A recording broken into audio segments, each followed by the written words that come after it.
Hello students, कैसे हो आप लोग। लास्ट क्लास में हम लोगों ने मैथमेटिक्स की प्रिपरेशन कैसे करनी है इस पे डिस्कस किया था, ठीक है। लेकिन आज हम लोग अब क्या करेंगे कि चैप्टर को स्टार्ट करते हैं। काफ़ी टाइम भी हो गया और एग्ज़ाम दिए भी आप लोग को अप्रॉक्सीमेट 3 मंथ्स हो ही गए हैं, तो अब टाइम भी नहीं है ज़्यादा हमारे पास वेस्ट करने को, और अब हम लोग पढ़ाई पे कंसंट्रेट करेंगे। तो अगर आपको याद हो, लेक्चर प्लान में मैंने बताया था कि फर्स्ट चैप्टर जो है हम लोग नंबर थ्योरी से स्टार्ट करेंगे। एक्चुअल में ये चैप्टर जो होता है आप 9th में पढ़ते हो, लेकिन फिर भी मैं ये मान के चल रहा हूँ कि आपने कुछ नहीं पढ़ा, आपको कुछ नहीं आता, बिल्कुल जीरो लेवल से। तो अगर पढ़ाई की है तो अच्छा है, आपका रिवीजन हो जाएगा। रिवीजन के साथ साथ कुछ नई चीज़ें आपको सीखने को जरूर मिलेंगी, और जिन लोगों ने नहीं पढ़ा है वो पढ़ भी लोगे, ठीक है। तो मैं आज ये मान रहा हूँ कि आपने अभी तक कुछ नहीं पढ़ा, आपको कुछ नहीं आता। मैं बिल्कुल फर्स्ट क्लास से स्टार्ट कर रहा हूँ, तो बहुत ध्यान से देखना।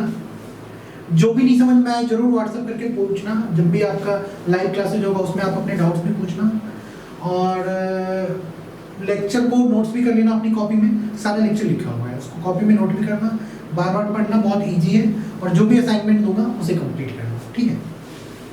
तो आज हम लोग स्टार्ट करेंगे बेसिक मैथमेटिक्स का जो फर्स्ट चैप्टर है वो है हमारा नंबर थ्योरम।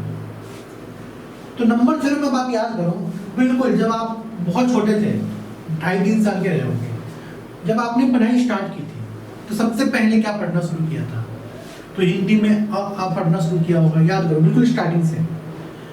इंग्लिश में आप लोग ABCD पढ़ते हो, ठीक है। तो मैथ्स में क्या पढ़ते हो सबसे पहले? तो अगर आपको याद हो तो सबसे पहले आप 1 2 3 यहाँ से पढ़ना स्टार्ट करते हो, कभी भी कोई भी बच्चा हो। तो जो आप सबसे पहले पढ़ाई करते हो 1 2 3 4 5 6, ये कौन सा नंबर है? तो इस नंबर को हम लोग नेचुरल नंबर बोलते हैं। तो ये जो नेचुरल नंबर होता है, नेचुरल नंबर, इसे हम लोग 1 2 3 4 5 से रिप्रेजेंट करते हैं, ठीक है। तो इम्पॉर्टेंट तो ये तो मालूम है ही, बट नेचुरल नंबर उतना इम्पॉर्टेंट नहीं है। इम्पॉर्टेंट है ये कैपिटल है, ठीक है। आगे से जैसे आप NCERT के बुक्स यूज करोगे, 11th का हो या JEE मेंस या एडवांस में आप IIT के क्वेश्चंस वगैरह दोगे, चाहे 12th बोर्ड में भी आप 12th बोर्ड के क्वेश्चन दोगे, तो उसमें क्या करेंगे, वो सिंपली लिख देंगे x belongs to natural number. तो ये जो सिंबल है, इस सिंबल को कहीं पे नोट कर लेना। इस सिंबल का मतलब होता है बिलोंग्स टू। आगे मैंने बताया भी इस सिंबल को बिलोंग्स टू। तो जब भी लिखूं इस सिंबल को तो आप समझना कि बिलोंग्स टू की बात हो रही है। बिलोंग्स टू का मतलब क्या होता है? बिलोंग्स टू का मतलब होता है वैल्यू होगी। हिंदी में भी लिख लेता हूं, बिलोंग्स टू का मतलब होता है वैल्यू होगी। तो आगे से जब आप कोई क्वेश्चन करोगे वो सिंपली लिख देंगे x belongs to natural number, x belongs to natural number. तो आपको x बिलोंग्स टू कैपिटल है, तो आपको ये समझ लेना है कि नेचुरल नंबर की बात हो रही है, ठीक है। तो आज मैंने नेचुरल नंबर लिखा है, capital N stands for natural number, but आगे से सिर्फ कैपिटल N लिखूंगा और आपको समझ में आ जाना चाहिए। आगे याद करो, फिर आपने क्या पढ़ा था? तो 1 2 3 4 से लेकर 9 तक है, 9 के बाद 10 पढ़ा। तो जब आप 10 पढ़ते हो तो पढ़ते टाइम तो पता नहीं चलता, बट जब आप राइटिंग में आते हो, राइटिंग में 1 2 3 से लेकर 9, फिर जब आप 10 लिखते हो, तो जब आप 10 लिखते हो तो सबसे पहले आपने क्या लिखा होगा? 1 0 1 0, ये आपका 10 है। तो 9 तक तो जीरो की चर्चा नहीं होती, जीरो की बात नहीं होती, लेकिन जैसे ही आप 10 पे आते हो तो फिर जीरो ही आ जाता है, ये आपका जीरो आ जाता है। तब आपको बताया जाता है कि जीरो भी एक नंबर है, और वो नंबर जीरो वो 1 के पहले आता है, ठीक है। तो नेचुरल नंबर में 1 से पहले भी एक नंबर आता है, दैट इज 0, और 0 को इंक्लूड करके natural number including 0, this number is called whole number. तो सेकंड नंबर जो है आपका वो आपका होल नंबर है। होल नंबर क्या होता है? 0 1 2 3 4 5 6 7 8 9, नेचुरल नंबर इंक्लूडिंग 0, ठीक है। अब आप बताओगे जीरो को डिस्कवर किसने किया था, जीरो किसने खोजा था? तो अगर आपको मालूम हो तो जीरो को आर्यभट्ट ने खोजा था। इंडिया में मिला है जीरो, आर्यभट्ट ने जीरो इंडिया में खोजा गया है, जीरो आर्यभट्ट ने। तो फिर दिमाग में ये आता है कि जीरो को जब आर्यभट्ट ने खोजा है तो इसका मतलब आर्यभट्ट से पहले, आर्यभट्ट के आने से पहले, उनके बर्थ से पहले, उनके डिस्कवरी से पहले जीरो तो था ही नहीं। तो फिर काउंटिंग कैसे करते थे? उसके पहले काउंटिंग होती थी या नहीं होती थी? क्योंकि बिना जीरो के काउंटिंग होगी नहीं, 9 तक तो हो जाएगा, 9 के बाद 10th 9th ऑनवर्ड्स काउंटिंग कैसे कर पाओगे? तो ऐसा नहीं कि जीरो के डिस्कवरी से पहले काउंटिंग नहीं होती थी, तब भी काउंटिंग होती थी, लेकिन उस टाइम पे नंबर रिप्रेजेंटेशन काउंटिंग नहीं था। मतलब ये उस टाइम पे ये काउंटिंग नहीं थी आपकी 1 2 3, ये तो बहुत बाद में आया है। 1 2 3 10 ये बहुत बाद में आया है। पहले जो काउंटिंग होती थी, हिंदी में अगर आप थे तो ऐसे काउंटिंग होती थी 1 2 3 ये, और इंग्लिश में काउंटिंग होती थी 1 2 3, ये वाली काउंटिंग होती थी 1 2 3। तो इस काउंटिंग में जीरो की जरूरत नहीं है। इसका जब 9 आए तो 9 के बाद 10 आ गया। इंग्लिश में 9 आए तो 9 के बाद 10 आ गया, ठीक है। तो इसमें जीरो की जरूरत नहीं पड़ी। लेकिन जब आपका नंबर रिप्रेजेंटेशन आया तब आपको जीरो की जरूरत पड़ी थी। तो पहले जो काउंटिंग होती थी ये काउंटिंग होती थी, ठीक है। ऐसे रामायण पढ़ते हो तो वहां होता है रावण के 10 सिर थे। महाभारत में देखते हो कौरव 100 भाई थे। तो जब तक आपको जीरो नहीं आएगा तब तक तो 10 और 100 हो ही नहीं सकता। बट उस टाइम पे जीरो नहीं था। आप ध्यान देना, कभी भी लिखते हैं रामायण में तो रामायण में रावण को दशानन बोलते हैं। दशानन ऐसे 10 सिर नहीं लिखते, 10 सिर ऐसे थे, रावण के 10 सिर थे, ठीक है। कौरव 100 भाई थे, 100 तो 100 ऐसे लिखते थे। अब उस टाइम पे ये वाला 100 नहीं था, तो उस टाइम जीरो था ही नहीं। ये रिप्रेजेंटेशन भाई, ये रिप्रेजेंटेशन बाद में आया, ठीक है।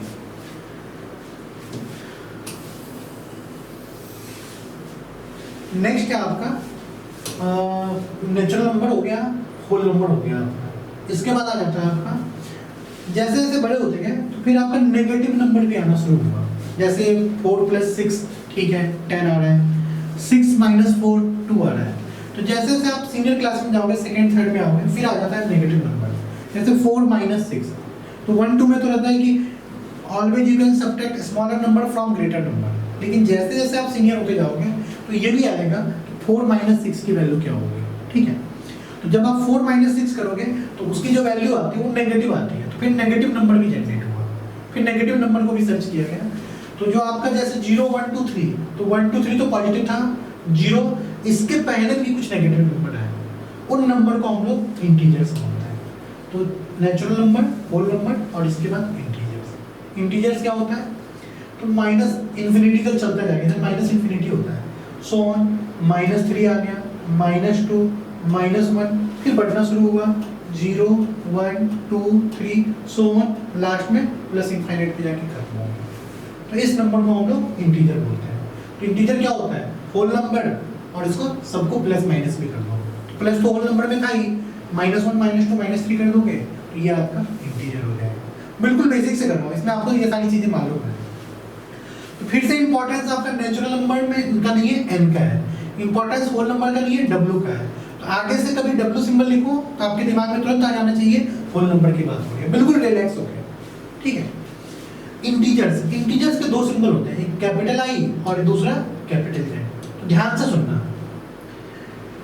आप जब 11th में आओगे तो एक तो आपको NCERT की बुक पढ़नी होगी, CBSE की बुक जो आप स्कूल में पढ़ोगे, ठीक है। फिर आप 2 एग्जाम देते हो, फर्स्ट एग्जाम देते हो JEE मेंस और सेकंड एग्जाम देते हो JEE एडवांस। IIT नहीं भी देना तो करना ही है आपको। तो जो NCERT वाले होते हैं, NCERT वाले या JEE मेंस वाले, वो Z सिंबल को यूज करते हैं। JEE मेंस वाले, JEE मेंस वाले भी और NCERT वाले भी, ये Z सिंबल यूज करते हैं। लेकिन एडवांस वाले दोनों यूज कर लेते हैं, कई बार I भी यूज करते हैं। तो आपको ये भी मालूम होना चाहिए, कैपिटल I भी इंटीजर का सिंबल होता है। एडवांस वाले जनरली कैपिटल I को यूज करेंगे, ठीक है। और मैं भी ज्यादातर कैपिटल I ही यूज करूंगा, बट आपको दोनों मालूम होना चाहिए। Z stands for integer, capital I also stands for integer. Integer क्या होता है? होल नंबर में प्लस माइनस कर लो, सो ऑन चलता जाएगा, -3 -2 -1 0 1 2 3 एंड सो ऑन। इतना समझ में आ गया होगा, फोकस सिंबल पे करना, ठीक है। नेक्स्ट, अब देखो इंटीजर को हम लोगों ने 3 पार्ट्स में डिवाइड किया है। पहला है 1 2 3 सो ऑन, सेकेंड है 0 और थर्ड है -1 -2 -3 सो ऑन। पूरे इंटीजर को 3 पार्ट में हम लोग ब्रेक कर रहे हैं, ठीक है। तो जो पहला पार्ट है पॉजिटिव, इस वर्ड को ध्यान से देखना, पॉजिटिव, फर्स्ट पार्ट है पॉजिटिव इंटीजर। तो जो इंटीजर का पॉजिटिव इंटीजर क्या होता है 1 2 3 4 सो ऑन, ये आपका पॉजिटिव इंटीजर है। पॉजिटिव इंटीजर के लिए सिंबल जो हम लोग यूज करते हैं वो कौन सा सिंबल यूज करते हैं? I, capital I stands for integer, और इसके ऊपर छोटा सा प्लस लगा दो, ये प्लस, तो capital I plus is called integer. ठीक है,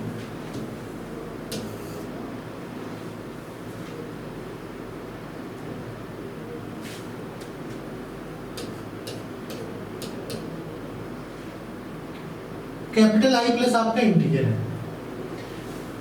positive integer is also called natural number, ये ध्यान देना। अब आईआईटी वगैरह में क्या करते हैं या 12th बोर्ड में भी या कॉम्पिटिटिव एग्जाम में भी वो नेचुरल नंबर ना लिखकर पॉजिटिव इंटीजर लिख देंगे, तो कंफ्यूज मत होना, पॉजिटिव इंटीजर बोलो या नेचुरल नंबर बोलो, बात एक ही है। फिर आता है आपका जीरो, ये भी एक इंटीजर है, लेकिन zero is neither positive nor negative. Zero ना तो पॉजिटिव नंबर है और ना ही नेगेटिव नंबर है। फिर क्या आता है -1 -2 -3, इसे हम लोग बोलते हैं नेगेटिव इंटीजर। ये जो नंबर है आपका नेगेटिव इंटीजर है। सिंबल क्या यूज करोगे? कैपिटल आई, ऊपर आपने माइनस लगा दिया, तो ये जो ऊपर वाला माइनस है, दिस सिंबल माइनस, ये माइनस जो है दिस रिप्रेजेंट नेगेटिव इंटीजर। ठीक है, तो नेगेटिव इंटीजर में क्या आ जाएगा -1 -2 -3 से 1। जीरो न्यूट्रल होता है, neither positive not negative, 1 2 3 positive integer. अब बात आती है इन दोनों को कंबाइनली क्या बोलेंगे? कंबाइनली आप इन दोनों को क्या बोलोगे? सोचो जरा। तो ये नंबर नेगेटिव है, पॉजिटिव नहीं है, ये न्यूट्रल है, ये ना तो पॉजिटिव है ना ही नेगेटिव है। तो ध्यान से देखो, तो पॉजिटिव ये भी नहीं है और पॉजिटिव ये भी नहीं है, तो इन दोनों को कंबाइनली हम लोग बोलते हैं नॉन पॉजिटिव इंटीजर्स। ठीक है, इन चीजों को ध्यान देना, ये सब टर्म्स यूज करेंगे एग्जाम में, क्वेश्चंस में जो एक्सरसाइज होगी उसके क्वेश्चंस में नॉन पॉजिटिव इंटीजर यूज करेंगे। तो जैसे ही नॉन पॉजिटिव इंटीजर लिखा, लिख देंगे x belongs to non positive integer, तो तुरंत आपके दिमाग में आ जाना चाहिए 0 -1 -2 -3 सो ऑन, इसी में से कोई एक वैल्यू होगी और कुछ नहीं हो सकता। फिर आ जाओ इन दोनों को कंबाइनली क्या बोलोगे? इन दोनों को कंबाइनली, तो ये देखो तो नेगेटिव है क्या? नहीं है, ये पॉजिटिव है, नेगेटिव ये भी नहीं है, तो इन दोनों को कंबाइनली हम लोग बोलते हैं non negative integers. Non negative integers, non negative integers is also called whole number. तो ध्यान रखना, आईआईटी वाले क्या करते हैं, होल नंबर ये वर्ड यूज नहीं करेंगे, इसके बदले यूज कर लेंगे non negative integer. Natural number use नहीं करेंगे, इसके बदले यूज कर लेंगे पॉजिटिव इंटीजर्स। तो कंफ्यूज मत होना, बात वही है, बस टर्म्स अलग यूज किया है। ठीक है, तो आगे आपको ये सब टर्म्स पढ़ना है, ध्यान देना इस पे, मिस्टेक इसमें नहीं होना चाहिए, इसमें कंफ्यूजन नहीं होना चाहिए, बहुत आसान है। ठीक है, इसके बाद हम लोग पढ़ेंगे चौथा नंबर, रैशनल नंबर। चौथा नंबर हम लोग को पढ़ना है रैशनल नंबर। रैशनल नंबर क्या होता है? तो any number which can be written in the form of p/q। ठीक है, जैसे जैसे आप आगे सीनियर क्लासेस में जाते जाओगे, फिर आप पढ़ना शुरू करते हो 1/2, 3/5, 7/9, ऐसे नंबर भी आते हैं। तो ये नंबर तो इंटीजर्स नहीं है, तो ऐसे नंबर जिसको हम लोग p/q की फॉर्म में लिख सकते हैं, that number is called rational number. फिर बोलोगे सर pq क्या होता है? तो where p and q belongs to integer. ये जो सिंबल है आपका, मैंने थोड़ी देर पहले भी यूज किया था, मैंने बतलाया था, this symbol represent belongs to. p की value p belongs to capital I, q belongs to capital I। Capital I थोड़ी देर पहले बतलाया था इंटीजर, तो pq कोई भी इंटीजर हो सकती है, लेकिन इंटीजर में तो जीरो भी आता है, तो डिनोमिनेटर जीरो होता है क्या? नहीं। अगर किसी नंबर का डिनोमिनेटर जीरो कर दोगे तो वो नंबर डिफाइन ही नहीं है, that number is not defined. इसलिए and q should not equal to 0। p तो जीरो हो सकता है बट q जीरो नहीं हो सकता। ठीक है, एग्जांपल 2/5 -3/7, 8 लिख दिया, 8 लिख दिया मतलब 8 के नीचे 1 है, तो वो भी p/q की फॉर्म में, वो भी रैशनल नंबर है। 22/7 एटसेट्रा, ये सारे आपके रैशनल नंबर है। ठीक है, नेक्स्ट आता है एनी नंबर, इसी का सेकंड डेफिनेशन। रैशनल नंबर का एक और डेफिनेशन, जैसे ये तो फ्रैक्शन में है, p/q की फॉर्म में, मान लो डेसिमल फॉर्म में हो, तो आप कैसे बतलाओगे कि रैशनल नंबर है या नहीं है? तो any number which decimal part is either repeating. अब ध्यान देना इन दो वर्ड को, डेसिमल पार्ट, डेसिमल के बाद वाला, डेसिमल के राइट साइड वाला पार्ट, या तो रिपीटिंग हो, रिपीट मतलब एक ही चीज बार बार रिपीट करे, या फिर टर्मिनेटिंग। टर्मिनेटिंग का मतलब होता है खत्म हो जाए, रुक जाए, रुक गया, खत्म हो गया। ऐसे नंबर को जिसका डेसिमल के बाद वाला पार्ट या तो रुक जाए, खत्म हो जाए, या फिर एक ही नंबर बार बार रिपीट करे, that number is called decimal. ठीक, एग्जांपल 5/2। तो ध्यान से देखो, डेसिमल के बाद एक डिजिट है 2, डेसिमल के बाद 2 है, यहाँ पे 2 के बाद आके रुक गया, ये नहीं कि चलता जा रहा है। तो ये आपका कौन सा पार्ट हो गया? Terminating decimal part. 2.74 के बाद आके रुक गया है, तो ये भी आपका टर्मिनेटिंग डेसिमल पार्ट। लेकिन एक 4.333333 dot dot dot dot dot का मतलब चलता जाएगा।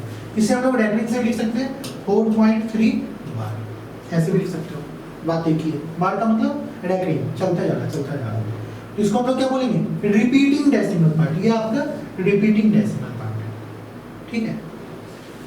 7.284 देखो, फिर 284, फिर 284 डॉट डॉट डॉट, मतलब चलता जा रहा है। इसे आप ऐसे भी लिख सकते हो 7.284, इसके ऊपर आप रैपिंग लगा दो, ये चलता जा रहा है। इसका डेसिमल पार्ट क्या है? रिपीटिंग डेसिमल पार्ट है। तो चाहे डेसिमल पार्ट रिपीटिंग हो, चाहे डेसिमल पार्ट टर्मिनेटिंग हो, ऐसे नंबर को हम लोग डेसिमल नंबर बोलते हैं, ठीक है। तो आप लोगों ने 9th में कुछ क्वेश्चन किया भी होगा, हम लोग उसी क्वेश्चन को रिपीट करते हैं, एक दो क्वेश्चन करते हैं कि कन्वर्ट करना है डेसिमल नंबर के एक फॉर्म को दूसरे फॉर्म में। p/q वाला फॉर्म दे देंगे, बोलेंगे इसे डेसिमल फॉर्म में कन्वर्ट करो। डेसिमल फॉर्म में दे देंगे और बोलेंगे इसे p/q की फॉर्म में कन्वर्ट करो। ऐसे क्वेश्चंस भी 9th 10th में आपने पढ़ा होगा। तो ठीक है, कुछ क्वेश्चन को हम लोग प्रैक्टिस कर लेते हैं, ट्राई कर लेते हैं। तो सब लोग 10th पास करके आए हो, मैं होप करता हूँ ये सारे क्वेश्चंस आपको आते होंगे, ठीक है। नहीं आता तो मैं बताऊँगा ही, बट फिर भी आपको आते होंगे। तो अब आप क्या करना, 5 मिनट में वीडियो को पॉज करो और सारे क्वेश्चंस को खुद से ट्राई करो। 5 मिनट के वीडियो को पॉज कर दो और फिर क्वेश्चन को ट्राई करो कन्वर्ट करने का, एक फॉर्म से दूसरे फॉर्म में। और उसके बाद फिर वीडियो को कंटिन्यू करके देखना, मैच करो कि आपका आंसर सही है या नहीं। अगर सही है तो अच्छी बात है, नहीं है तो क्या मिस्टेक है वो आप चेक करना। तो सबसे पहला पार्ट है convert given decimal number in decimal form 7/4। ये तो सिंपल है, ये आपको सिंपल जैसे आप डिवाइड करते हो, 4 से डिवाइड कर लो आप 7 को 1 टाइम्स 4 3.0 7 टाइम्स 28 रिमाइंडर 2 5 टाइम्स 20, ये आपको कैंसिल हो गया। तो 7/4 को आप क्या लिख सकते हो 1.75, ये आपका डेसिमल फॉर्म में कन्वर्ट हो गया। तो बहुत ईजी है, 4 से 5 के बच्चे भी कर लेंगे और ये तो सबसे हो गया होगा, ठीक है। सेकंड क्वेश्चन पे आते हैं।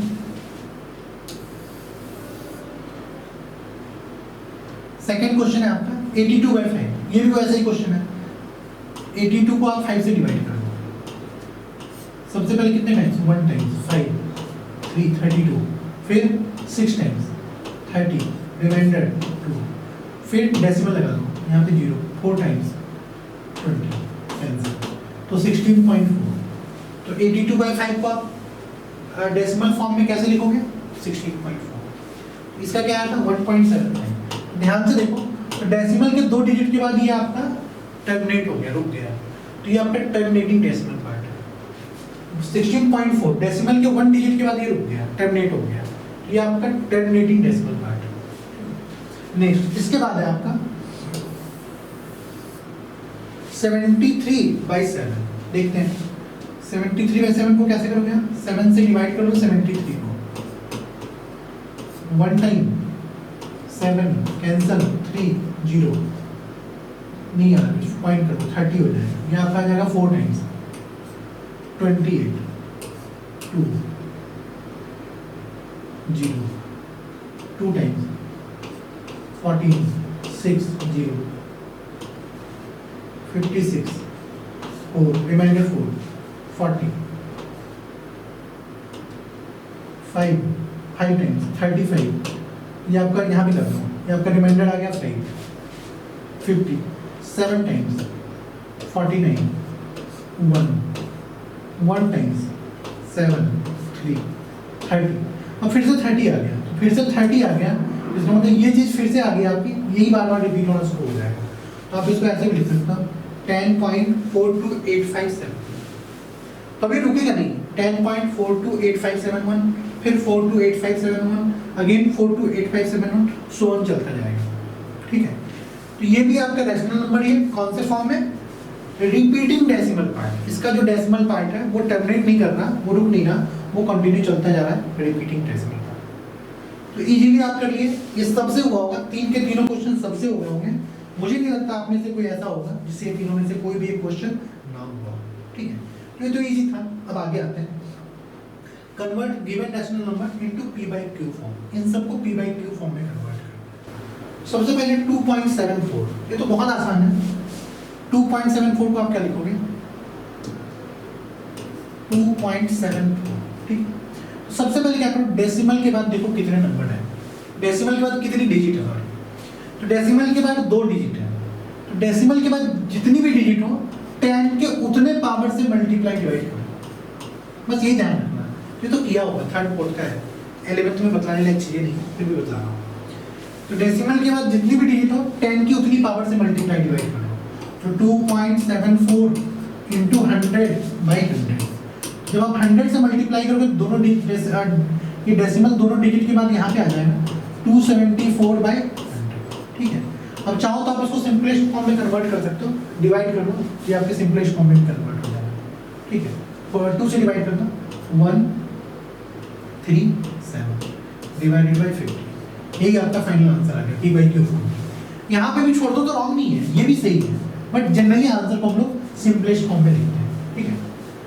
तो ये आपका 2.74 को मैंने p/q फॉर्म में लिख दिया, ठीक है। नेक्स्ट आते हैं सेकंड क्वेश्चन, 3.251। इसमें भी वही है, जब भी टर्मिनेटिंग डेसिमल हो तो डेसिमल के बाद काउंट करो कितनी डिजिट है, 3 डिजिट। 10 की उतनी पावर से मल्टीप्लाई डिवाइड करो, 10 की पावर 3 से मल्टीप्लाई, 10 की पावर 3 से डिवाइड, तो ये आपका कितना आ जाएगा 3251 डिवाइडेड बाय 1000। तो फर्स्ट और सेकंड क्वेश्चन तो सबसे हो गया होगा, ठीक है। अब आते हैं थर्ड क्वेश्चन। थर्ड क्वेश्चन है आपका, थर्ड क्वेश्चन है 5.7 बार। तो मान लो number is x equal to 5.7 bar, 5.7 bar, 7 bar का मतलब होता है 777 सो ऑन चलता जाएगा अप टू इनफिनिट। अब आप क्या करना, ध्यान से देखो, डेसिमल के कितने डिजिट के बाद रिपीट कर रहा है, तो 0.7 फिर 7 के बाद ही रिपीट करना शुरू हो गया, मतलब डेसिमल के 1 डिजिट के बाद रिपीट करना शुरू हुआ। ध्यान से सुनना इसको, डेसिमल के कितने डिजिट के बाद रिपीटिंग स्टार्ट है, तो डेसिमल के 1 डिजिट के बाद रिपीट करना स्टार्ट कर देगा। तो जितनी डिजिट के बाद रिपीट करना स्टार्ट करेगा 10 की उतनी पावर से दोनों साइड मल्टीप्लाई कर दो। डेसिमल के जितनी डिजिट के बाद रिपीट करना स्टार्ट करेगा 10 के उतने पावर से दोनों साइड मल्टीप्लाई करोगे।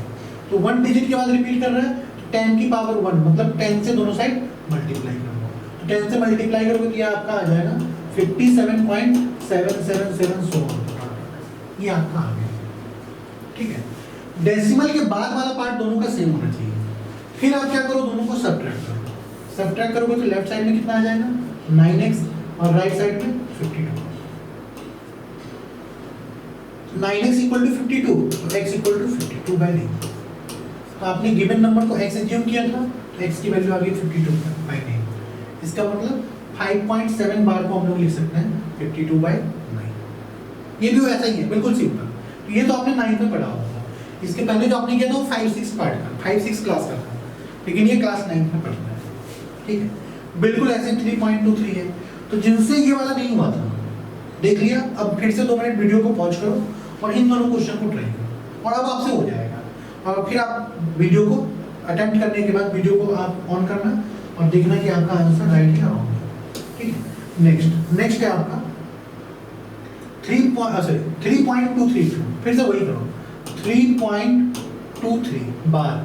तो 3.23 बार है तो 3.23 23 23 सो ऑन चलता जाएगा, ठीक है।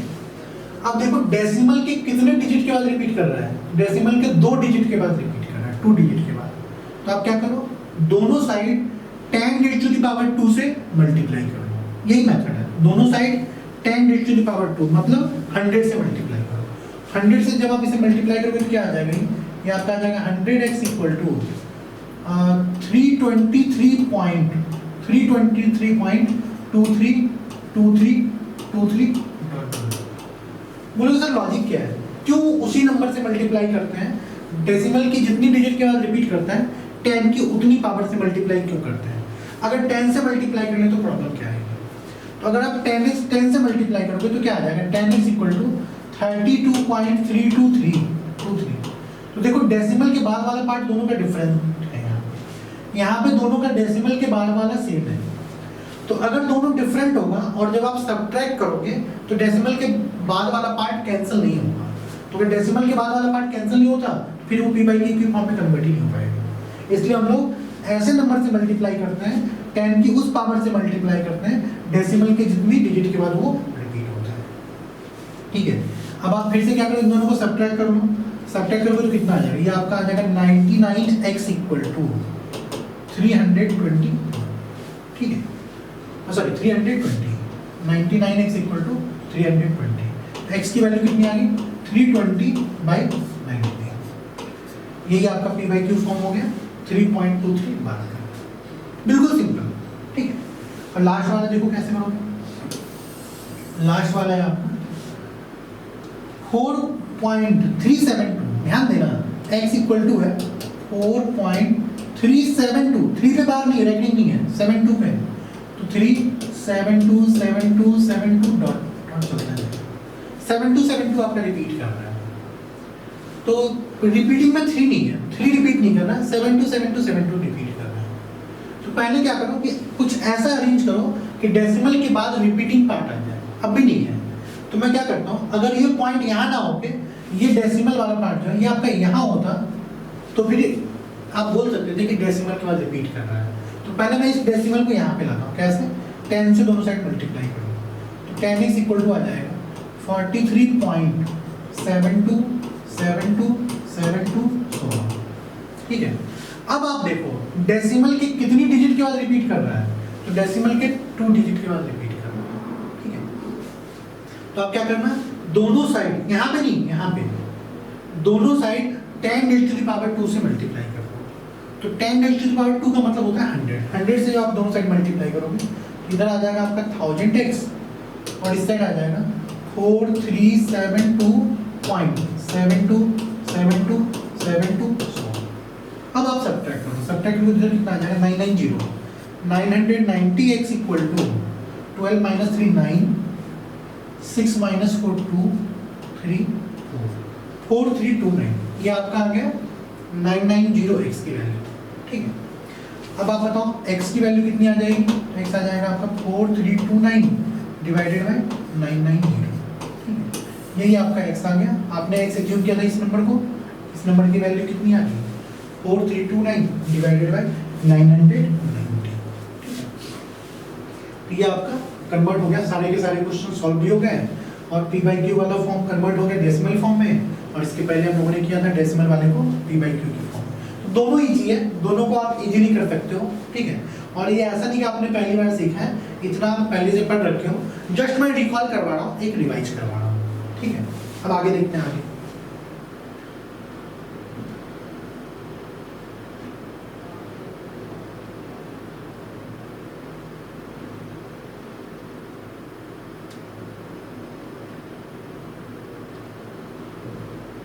इसके बाद आता है आपका इरेशनल नंबर।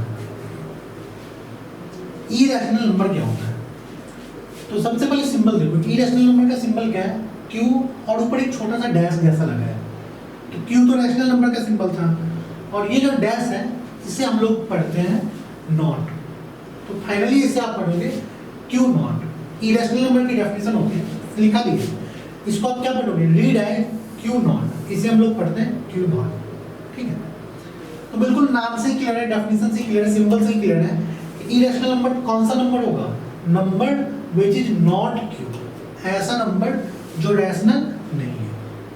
तो इरेशनल नंबर की अपनी कोई डेफिनेशन नहीं है। जो भी नंबर रैशनल नहीं है that is irrational. Number which is not rational is called irrational number. फिर any real number which is not rational. तो रैशनल क्या आप इजीली बता दोगे, अभी अभी आपने रैशनल को डिटेल में पढ़ा है। और जो नंबर रैशनल नहीं है वो इरेशनल है। एग्जांपल √3/2। तो रैशनल नंबर का डेफिनेशन आपने पढ़ा था, number which can be written in the form of p/q। तो ये p/q की फॉर्म में तो है, बट वहां पे आपने देखा था कि P Q belongs to integer, P और क्यू की वैल्यू इंटीजर होनी चाहिए। तो √3 इंटीजर है क्या? नहीं है। तो ये पी बाई क्यू की फॉर्म में है लेकिन ये इंटीजर नहीं है, इसका मतलब ये नंबर रैशनल नंबर नहीं है। और जो नंबर रैशनल नहीं है वो इरेशनल है। It means √3/2 is an irrational number, √5 is an irrational number, 7/√5 is an irrational number.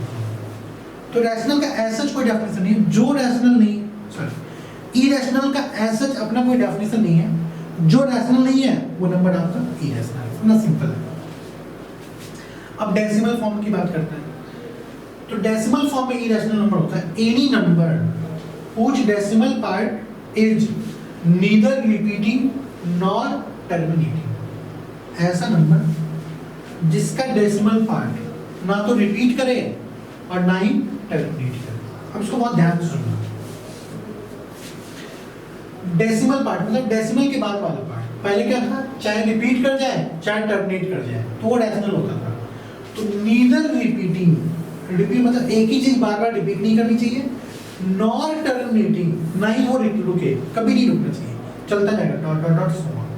देखो एग्जांपल, मैंने मान लो एक नंबर लिया 3.75294328 डॉट डॉट डॉट डॉट चलता जा रहा है। तो चलता जा रहा है इसका मतलब ये हो गया ये नंबर तो कोई रिपीट कर रहा है क्या? बिल्कुल क्लियरली दिख रहा है, डिजिट रिपीट नहीं कर रहा है। और डॉट डॉट का मतलब हो गया कि रुक भी नहीं रहा, चलता भी जा रहा है, जहां तक कहां तक जाएगा पता नहीं। तो ऐसे नंबर को हम लोग इरेशनल नंबर बोलते हैं, जो ना तो रिपीट करे और ना ही रुके, ना ही टर्मिनेट करे। सेकंड नंबर है पाई। तो पाई भी आपका इरेशनल नंबर है। अब इसकी वैल्यू क्या होती है? तो देखना 2 डिजिट तक तो याद रखता है 3.14, बट ये रुकता नहीं, चलता जाता है अप टू इनफिनिट और रिपीट भी नहीं होता। ऐसे ई की वैल्यू भी अप्रोक्सीमेट 2.71 होती है, लेकिन ये रुकता नहीं है 2 के बाद 7 के बाद डॉट डॉट डॉट डॉट चलता जाता है। ये सिंबल याद रखना है, ये तो आपको याद होगा, 10 तक पढ़ते हो पाई, लेकिन ई आप नहीं पढ़ते। तो ई की वैल्यू भी याद रखना 2.71 अप्रोक्सीमेट वैल्यू है, एग्जैक्ट नहीं, नंबर इरेशनल है और ये 7 के बाद इनफाइनाइट तक चलता जाएगा और डिजिट का रिपीटेशन नहीं होगा। ठीक है, तो ये आपका इरेशनल नंबर था और इसके पहले हम लोगों ने रैशनल नंबर पढ़ा। तो अगर हम लोग बैक आते हैं तो आप देखो रैशनल के एग्जांपल में मैंने लिखा है 22/7 इज अ रैशनल नंबर। ठीक है, और इरेशनल के एग्जांपल में मैंने लिखा है pi is an irrational number. तो बोलोगे सर ऐसा कैसे हो सकता है कि आप एक जगह बोल रहे हो रैशनल है, एक जगह बोल रहे हो इरेशनल है? ये कंफ्यूजन है आपका, जबकि ये होना नहीं चाहिए। तो जनरली आप लोगों के दिमाग में ये रहता है पाई की वैल्यू 22/7 होती है, पाई इक्वल टू 22/7, ये आप लोगों के दिमाग में होता है। ये रॉन्ग है, ऐसा नहीं होता, दोनों इक्वल नहीं है। पाई 22/7 के इक्वल नहीं होता, पाई की वैल्यू अप्रॉक्सीमेट इक्वल होती है 22/7 की। ये राइट है, ये सही है और ये रॉन्ग है। ठीक है, तो हम लोग अपने कैलकुलेशन के लिए मान लो मैं कोई क्वेश्चन सॉल्व कर रहा हूँ, इरेशनल नंबर है, ऐसा नंबर जो इनफाइनाइट तक जाएगा, तो उसको लिखकर सॉल्व करना पॉसिबल है क्या? नहीं है पॉसिबल। हम लोग क्या करते हैं अपनी फैसिलिटी के लिए, अपने कैलकुलेशन के लिए इसको 3.14 मान लेते हैं, जिससे कि मेरा कैलकुलेशन कम हो जाए। इसका ये मतलब नहीं कि नंबर 3.14 है, मैं इसको अपनी कैलकुलेशन के लिए 2.71 मान लेता हूँ। इसका ये मतलब नहीं है कि ई की वैल्यू 2.71 होती है, अप्रॉक्सीमेट उसके इक्वल होती है। तो एग्जैक्टली पाई की वैल्यू 22/7 के अप्रॉक्सीमेट इक्वल होते हैं। दोनों नंबर सेम नहीं है, दोनों नंबर इक्वल नहीं है। जब दोनों नंबर सेम है ही नहीं तो एक रैशनल दूसरा इरेशनल, कैसे बोल सकते हो कि दोनों सेम होगा? ये इरेशनल नंबर है और ये रैशनल नंबर है। हाँ, ये बिल्कुल पास का नंबर है, तो हम लोग का कैलकुलेशन इजी होता है, इसलिए हम लोग 22/7 को यूज करते हैं पाई की जगह पे। ठीक है, अब मुझे लग रहा है कोई कंफ्यूजन नहीं होगा आपका इन 5 नंबर्स में। नेक्स्ट, इसके बाद कुछ प्रॉपर्टी है रैशनल नंबर इरेशनल नंबर की, ये भी यूज आएगा आगे। कभी भी दो रैशनल नंबर का सम ऑफ 2 रैशनल नंबर प्लस कर दो अलजेब्रा में, चाहे दोनों रैशनल नंबर का प्लस करो, 2 रैशनल नंबर को माइनस करो, मल्टीप्लाई करो, डिवाइड करो, कुछ भी करो, उनकी जो वैल्यू आएगी वो ऑलवेज रैशनल नंबर ही आएगी। तो अब एक चीज ध्यान से देखो, मैं सिंबल यूज कर रहा हूँ, मैं बार बार रैशनल नंबर नहीं लिख रहा। तो आपको भी ये ध्यान रखना है, आपकी भी इतनी प्रैक्टिस हो जानी चाहिए कि क्यों लिखते ही दिखने लगे रैशनल नंबर की बात हो रही है, एन लिखते ही समझ में आ जाए नेचुरल नंबर की बात हो रही है। W लिखते ही समझ में आ जाए होल नंबर की बात हो रही है, I और Z लिखते ही पता चल जाए कि इंटीजर्स की बात हो रही है। I plus again natural number, I minus negative integer, ठीक है। Capital Q rational number, Q dash Q not irrational number, ठीक है। हाँ, अब यहाँ पे ये भी ध्यान देना, प्रोवाइडेड मैंने मेंशन कर दिया, provided denominator should not equal to 0। तो मान लो जब आप डिवाइड करते हो तो नीचे वाली वैल्यू 0 भी रैशनल नंबर है, लेकिन नीचे वाली वैल्यू 0 नहीं होनी चाहिए, ठीक है। इसके बाद मान लो एक नंबर रैशनल नंबर है और दूसरा नंबर इरेशनल नंबर है, दो नंबर है, एक रैशनल दूसरा इरेशनल। तो उन दोनों का अलजेब्राइक ऑपरेशन क्या होगा, दोनों को चाहे प्लस करो, माइनस करो, मल्टीप्लाई करो, डिवाइड करो। तो अगर एक नंबर आपका रैशनल है, दूसरा इरेशनल है, तो चार में से कुछ भी कर लो, जो फाइनल वैल्यू आएगी वो इरेशनल नंबर ही आएगी, ठीक। ये तो ध्यान रखना है, इससे आगे बहुत यूज आएगा।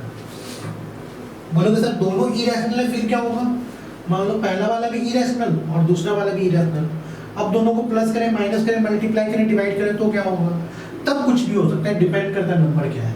तब वो नंबर आपका रैशनल भी हो सकता है और वो नंबर आपका इरेशनल भी हो सकता है। एग्जाम्पल √5 इंटू √3, √5 इंटू √3 कितना है, √15। तो देखो ये भी इरेशनल है, ये भी आपका इरेशनल है, और ये आपका √15 ये भी आपका इरेशनल है, तीनों का तीनों इरेशनल है, ठीक है। लेकिन अगर मैं बोल दूं कि √5 इंटू 3√5, तो ये भी इरेशनल है, ये भी इरेशनल है, लेकिन प्रोडक्ट कितना आ जाएगा 15। तो ये आपका रैशनल है, ये इरेशनल था आपका, ये भी आपका इरेशनल था, लेकिन irrational into irrational equal to rational. तो कुछ भी हो सकता है दोनों का product plus minus multiply divide rational आ जाए, हो सकता है दोनों का अलजेब्राइक ऑपरेशन करने के बाद इरेशनल आ जाए। बट इन दोनों में फिक्स है, यहाँ पे ऑलवेज रैशनल आएगा, यहाँ पे ऑलवेज इरेशनल आएगा, यहाँ पे दोनों में से कुछ भी आ सकता है। नेक्स्ट एक और पॉइंट याद रखना, there are infinite Q rational number between two Q not irrational number. दो इरेशनल नंबर के बीच में इनफाइनाइट रैशनल नंबर होते हैं, ठीक है, ध्यान देना ये, there are infinite rational number between two different irrational number. और last there are infinite irrational number between two rational number. दो रैशनल नंबर के बीच में इनफाइनाइट इरेशनल नंबर होते हैं, ठीक है। ऐसा नहीं होता, नंबर इनफाइनाइट नंबर होते हैं, कोई भी दो नंबर के बीच में इनफाइनाइट नंबर होगा। तो दो इरेशनल नंबर आ गया, उसके बीच में इनफाइनाइट रैशनल हो गया, दो रैशनल आ गया, उनके बीच में इनफाइनाइट इरेशनल हो गया। ऐसा नहीं हो सकता दो रैशनल नंबर कंटिन्यू आ जाए। ये सारे बेसिक्स पॉइंट है, इसको ध्यान देना, इसको पढ़ना अच्छे से। नेक्स्ट है आपका रियल नंबर। रियल नंबर जो भी नंबर आज तक आपने पढ़ा वो सब का सब रियल नंबर है। जो भी नंबर अप टू क्लास 10 तक आप पढ़ते हो सब का सब रियल नंबर है। इसके बाद एक और नंबर आता है कॉम्प्लेक्स नंबर, वो हम लोग बाद में पढ़ेंगे। आपका एक चैप्टर भी है कॉम्प्लेक्स नंबर 11th में, वो बाद में पढ़ेंगे। अभी तक आपने जो भी नंबर पढ़ा है that number is real number. तो रियल नंबर आपका लार्जेस्ट सेट है नंबर थ्योरी का। रियल नंबर के लिए हम लोग सिंबल यूज करते हैं कैपिटल आर, ये ध्यान देना। रैशनल के लिए कैपिटल क्यू और रियल नंबर के लिए कैपिटल आर। जो भी नंबर आज तक आपने पढ़ा है सब रियल नंबर है। Collection of all rational as well as irrational number are called real number. तो कलेक्शन, किसका कलेक्शन? तो थोड़ी देर पहले आपने पढ़ा था, एक तो रैशनल नंबर होता है, उसकी डेफिनेशन आपको मालूम है। जो नंबर रैशनल नंबर नहीं होगा, जो नंबर रैशनल नहीं है वो क्या है? इरेशनल है। तो इरेशनल की अपनी कोई डेफिनेशन नहीं थी, लेकिन जो रैशनल है वो इरेशनल। तो रैशनल नंबर, रैशनल को छोड़ के जो बच गया इरेशनल नंबर, और दोनों को मिला दो तो कंप्लीट नंबर जो आपका बनता है उसी को हम लोग रियल नंबर बोलते हैं। इतना आप लोगों ने क्लास 9 में पढ़ा है, इसमें आपने कुछ भी ऐसा नहीं आज मैंने बताया जो आपने पहले से नहीं पढ़ा है। अब एक नंबर ट्री देख लेते हैं, यही जो आपने अभी तक पढ़ा है उसका ये नंबर डिफरेंशिएशन। सबसे बड़ा सेट है आर, आर के अंदर दुनिया के सारे नंबर आ जाते हैं रियल नंबर के अंदर। रियल नंबर को दो पार्ट में ब्रेक किया गया है। पहला पार्ट है क्यू रैशनल नंबर और दूसरा पार्ट है क्यू नॉट इरेशनल नंबर। तो दोनों को मिला के तो रियल नंबर बनता है, इरेशनल नंबर। अच्छा, अब क्यू को फिर से दो पार्ट में डिवाइड किया गया, या तो वो इंटीजर होगा या तो वो इंटीजर नहीं होगा। रैशनल नंबर जैसे 5 है और ये 7/2 है, तो दोनों का दोनों रैशनल नंबर है। 5 का मतलब 5/1 और 7/2 में डिनोमिनेटर 2 है, दोनों रैशनल नंबर है। बट दोनों में डिफरेंस क्या है? डिफरेंस ये है, ये आपका इंटीजर है और ये आपका नॉन इंटीजर है, इंटीजर नहीं है। तो पता कैसे चलेगा रैशनल नंबर में कौन सा इंटीजर कौन सा नॉन इंटीजर? तो वही लिखा है, अगर q p/q, रैशनल नंबर को p/q की फॉर्म में लिखते हो, p/q की फॉर्म में, तो अगर q की वैल्यू 1 नहीं है, जैसे यहाँ पे 1 है तो ठीक है इंटीजर हो जाएगा, और अगर q की वैल्यू 1 नहीं है तो वो रैशनल नंबर आपका नॉन इंटीजर होगा। ठीक है, अब इंटीजर को 3 पार्ट्स में डिवाइड करते हो, तो पीछे पढ़ाई था, negative integer, zero and positive integer. Positive integer is also called natural number, zero तो है ही, और i minus negative integer. Negative integer के अंदर क्या होता है? -1 -2 -3 सो ऑन। इन दोनों को कंबाइनली हम लोग क्या बोलते हैं? Negative integer and zero combinedly called non positive integer, अभी थोड़ी देर पहले किया था। और इन दोनों को कंबाइनली क्या बोलते हैं? Positive integer and zero non negative integer. Non negative integer also called. तो इतनी थ्योरी थी। हर क्लास के बाद आपको डीपीपी मिलेंगे। डीपीपी मतलब प्रैक्टिस के लिए कुछ क्वेश्चंस मिलेंगे, ठीक है, तो उस क्वेश्चन को आप कंप्लीट करना, जो भी क्वेश्चन मिले, और जो भी क्वेश्चंस नहीं होगा, मुझे जो लगेगा कि ये क्वेश्चन टफ है वो मैं डिस्कस भी कर लूँगा। और अगर आपको कुछ डाउट्स हैं तो जो आपका प्लेटफॉर्म है साइट पे जाके आप मेंशन कर दो वो ये डाउट्स हैं, उस डाउट्स को मैं क्लास में लाइव बता दूँगा। ठीक है, तो थ्योरी आज की इतनी। अब चलते हैं असाइनमेंट में, कुछ क्वेश्चन करते हैं। तो अब हम लोग आते हैं असाइनमेंट्स पे। तो ये असाइनमेंट्स आपके वेबसाइट पे अवेलेबल होगा। तो सबसे पहले आप असाइनमेंट डाउनलोड करिएगा। 2 डीपीपी है, नंबर थ्योरी का 2 डीपीपी है। तो दोनों डीपीपी हम लोग डिस्कस करेंगे। और ये डीपीपी नंबर फर्स्ट है, बिल्कुल बेसिक है, क्लास 9th लेवल का डीपीपी है। तो मैं 2-4 क्वेश्चन बतला भी देता हूँ, ठीक है, बाकी क्वेश्चन आप अटेम्प्ट करना और अगली क्लास में फिर हम लोग कुछ और क्वेश्चन डिस्कस कर लेंगे।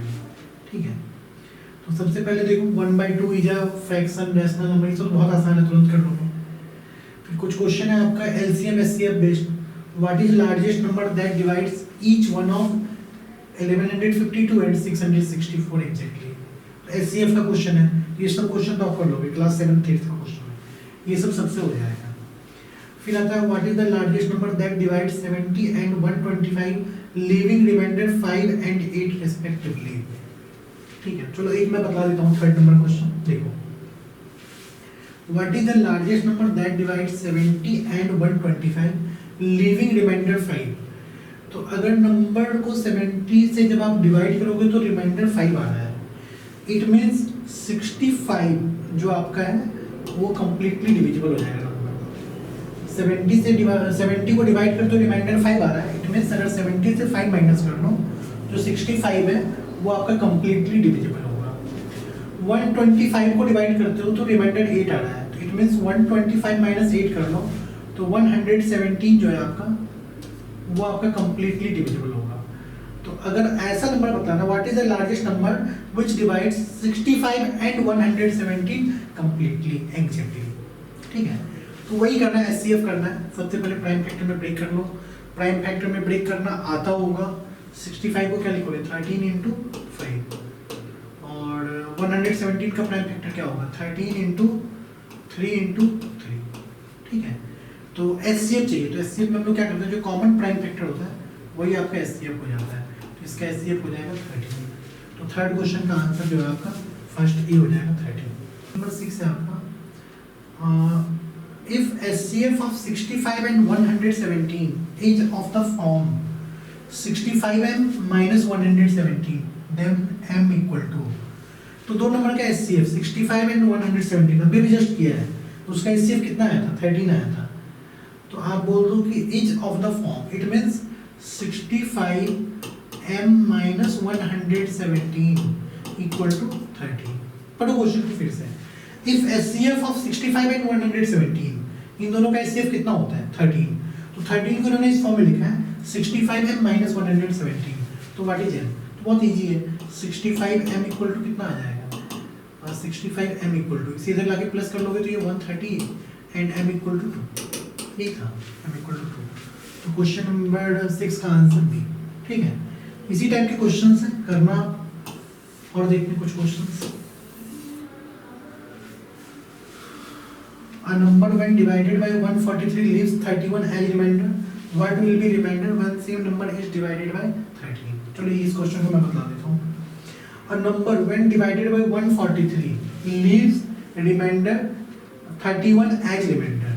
तो आप क्या करो, 140 a number when divided by 143, तो मान लो let number is n, मैंने मान लिया उस नंबर को n है, तो n को जब आप 143 से डिवाइड कर रहे हो तो लीव्स रिमाइंडर 31, रिमाइंडर इज 31। ठीक है, कोशिएंट क्या मुझे नहीं मालूम, मैं मान लेता हूं लेट कोशिएंट इज q, ये मैंने एज्यूम कर लिया।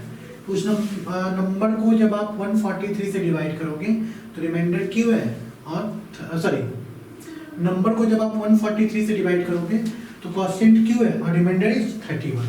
तो मैं बोल सकता हूँ नंबर जो है, number is equal to 143q plus 31। ठीक है, ऐसे लिख सकते हैं उस n को।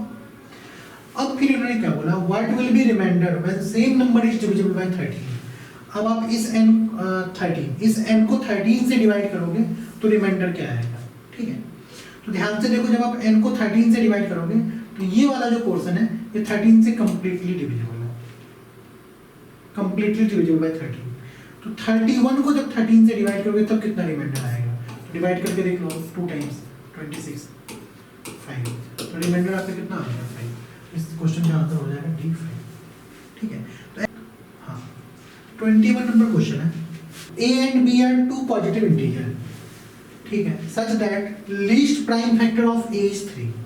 a का सबसे छोटा प्राइम फैक्टर 3 है। ठीक है, ये आपको मालूम होगा कि कोई नंबर इवन हो तो उसका सबसे छोटा prime factor, least prime factor 2 होगा। कोई भी इवन नंबर का सबसे छोटा प्राइम फैक्टर 2 होगा, और अगर किसी नंबर का प्राइम फैक्टर 2 नहीं है it means number is odd. ठीक है, बिल्कुल बेसिक। तो इन्होंने क्या बोला है, least prime factor of A is 3, तो ए का सबसे छोटा प्राइम फैक्टर 3 है, 2 नहीं है, तो इट मींस ए ऑड है या इवन है, तो बिल्कुल क्लियरली बोलोगे a is odd number. And least prime factor of b is 5, b का सबसे छोटा प्राइम फैक्टर 5 है, 2 नहीं है, तो बी कौन सा नंबर होगा, इवन या ऑड। तो अगेन आप बोल दोगे बी इज इवन नंबर। तो अब इन्होंने पूछा ए प्लस बी कौन सा नंबर होगा, तो ऑड प्लस ऑड क्या होता है, इवन। दो ऑड नंबर का सम ऑलवेज इवन, तो ए प्लस बी इवन नंबर है। अब इवन नंबर का सबसे छोटा प्राइम फैक्टर कौन सा होगा, तो बिल्कुल सिंपल है, आंसर इज 2। किसी भी इवन नंबर का सबसे छोटा प्राइम फैक्टर 2, तो 21 का आंसर हो जाएगा 2। आंसर भी दे रखा है, तो आप डीपीपी निकाल के सारे क्वेश्चन करना और आंसर मैच कर लेना। आंसर मैच करेगा तो ठीक है, नहीं मैच करेगा तो फिर मैं उसको अगली क्लास में डिस्कस करूँगा, अगली क्लास में आगे कंटिन्यू करेंगे। ठीक है, थैंक यू एंड बेस्ट।